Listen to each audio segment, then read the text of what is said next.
the Moy Boys Dynasty Podcast, the greatest podcast that you didn't want or ask for. And now introducing your host, Jake the Gluten-Free Harris and Peter Cheater Pigoo Hot Sizzle O'Donnell. What's up, my homies, and welcome into the My Play, the greatest fantasy football podcast that you did not want or ask for. I am Jake, the Gluten-Free Harris, and I am joined by nobody again, and I have got a little sneak peek. We are going through our 2022 rookie mock draft, and so far only 3 people have made selections, and yet the entire first round is done. All right, we have a couple of interesting things happening here.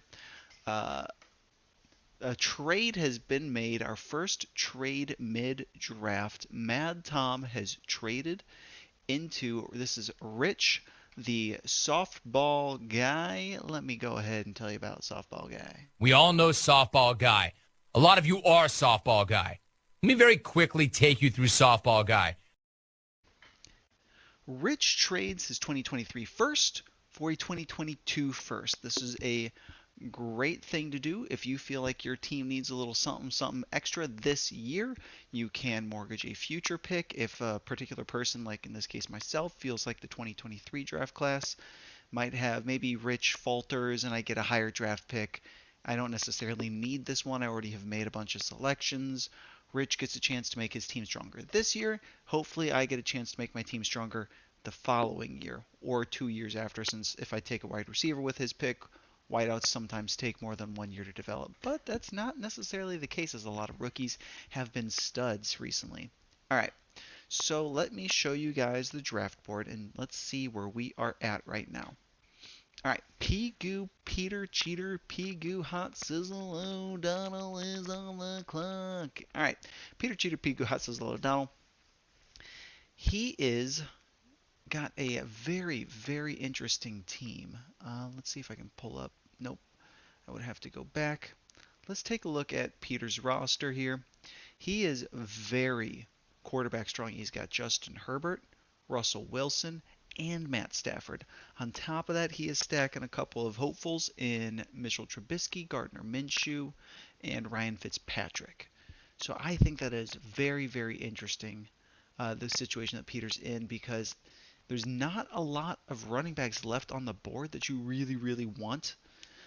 And he's already very wide receiver heavy. However, after Claypool, there's a pretty considerable drop-off in his startable players. He's got A.J. Green, could be decent on a matchup, but Green's almost 34. That's old for a wide receiver. Jameson Crowder, he's been kind of falling off as he gets a bit older. He's never cracked 1,000 yards once during his career, so, you know, he's not exactly a reliable player either. You've got Cole Beasley currently unrostered. James Washington, they've just drafted a receiver in the 3rd round to start over James Washington most likely. So I could see him taking a 7th receiver to bolster his crew, just saying, screw those running backs. I could go with James Cook here, but I don't see Peter going James Cook. Yes, James Cook has the premier landing spot with the Buffalo Bills, but being as tall as he is and as light as he is, I don't think that he will ever see 3-down workload. You see, Devin Singletary's close to that weight, but the difference is he's almost 5 inches shorter. That's a big deal, because that means he's got a much more stocky, compact build that's able to absorb that sort of punishment, and NFL head coaches do notice these types of things. All right, now another player Peter could take is Jahan Dotson. Dotson is the type of player that he's likely a wide receiver 2 to Terry McLaurin's wide receiver 1. George Pickens is another interesting option. He isn't got alpha written all over him. However, he lands behind a stacked wide receiver with Deontay Johnson, Chase Claypool, and Pat Freiermuth, and Najee Harris. He's going to be fighting for targets with some very, very talented players. And right now, Mitchell Trubisky is the starter. Yeah, they got Kenny Pickett, but Trubisky might start the year. In that case, Mitch was not known for spreading the ball around. He just peppered his number one receiver, and that was that. That's how Allen Robinson became Allen Robinson. Well, he was in Jacksonville before that, but anyways, after Pigu picks, I see him going with a wide receiver. I could see him going John Mechie, kind of going against the grain. Peter's never been afraid to reach for a guy that he really likes. John Mechie's got great hands, great route running. That's what you need to be successful in the NFL. I don't see him reaching down so far as like David Bell. He does value quarterback, however, he's already set, so I don't see him reaching for someone like Desmond Ridder, who was drafted in the third round, and those third round rookie quarterbacks generally have an incredibly low hit rate. So I think we see him go receiver here, bolster that room, or he just shoots for the moon and goes James Cook. I could be wrong. There are guys like Austin Eckler. There's other tall, kind of more lanky running backs. There are stories. There are exceptions to the rule, but those are the exceptions. After that, you'll be seeing me probably go best player available at the 202 and 203. Likely someone like Jahan Dotson, George Pickens, John Mechie, someone in there. I like Rashad White quite a bit as a player. However, he lands behind Leonard Fournette in Tampa, and Tom Brady fucking hates rookies in his backfield. So I don't see Rashad White getting a ton of playing time if Tom Brady has anything to say about it. And he's gonna.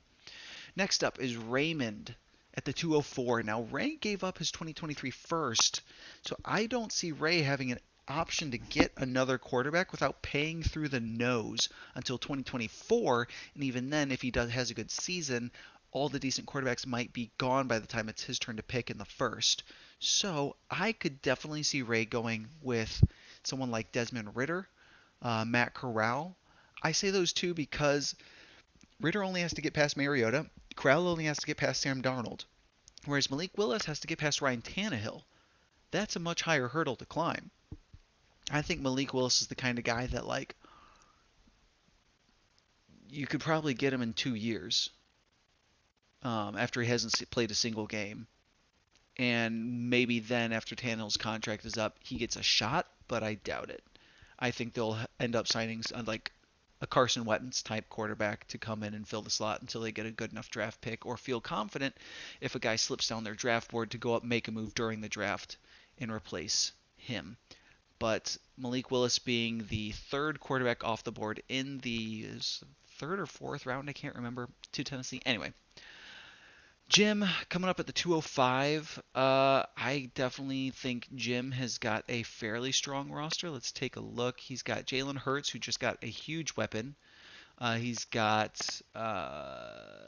his running back room is pretty good. Jonathan Taylor, Aaron Jones. His quarterbacks are okay. He's got 3 definite starters this year: Hurts, Rodgers, and Goff. However, 2 of his starters are on the hot seat. So if Ray ends up not going quarterback and ends up grabbing one of those wide receivers, maybe like an Alec Pierce, if one of those guys, John Mechie, maybe if Mechie slips past, I would definitely see him going with see Jim going with quarterback if a quarterback slips through. Because, if Desmond Ridder does get the start, he did run a 4.5. The dude's going to put up fantasy points if he sees the field vis-a-vis Jalen Hurts. And Jalen Hurts is currently worth more than the third-round pick that you spent on him during his rookie draft that year. Let's keep moving down the list. If Jim doesn't grab a quarterback, he's probably going to end up going... I could see him going one of these running backs. He's already got himself a good wide receiver in Chris Olave, so he might try and diversify and kind of add a little bit of depth and maybe take that shot on James Cook that someone at some point is going to take. Let's go back to the draft room here. After that, we got Rich at the 206. Rich, if I remember correct, desperately needs some wide receiver depth. He did just add a little bit by trading up in getting Jameson Williams. He's got DeAndre Hopkins, who has been suspended for the first 6 games of the season for the Beaver Tranquilizer. Deebo Samuel, he's been requesting trades too. He could end up in a much worse situation. Hunter Renfrow just got beefed upon by what's his face, the stood out of Green Bay, whatever. I don't get a ton of sleep anymore. You guys know who I'm talking about. And then he's basically filling out his flex spots with, Cam Akers and then B team running backs. Gaskins lost his job. Sanders could lose his job any day now. I mean, he doesn't get a ton of touches anyways. And then after that, who's he got as wide receivers? Gallup is good, but he might not be ready for the start of the season. Gage, he's the wide receiver 3 on Tampa. That position did produce it earlier, but that was Antonio Brown.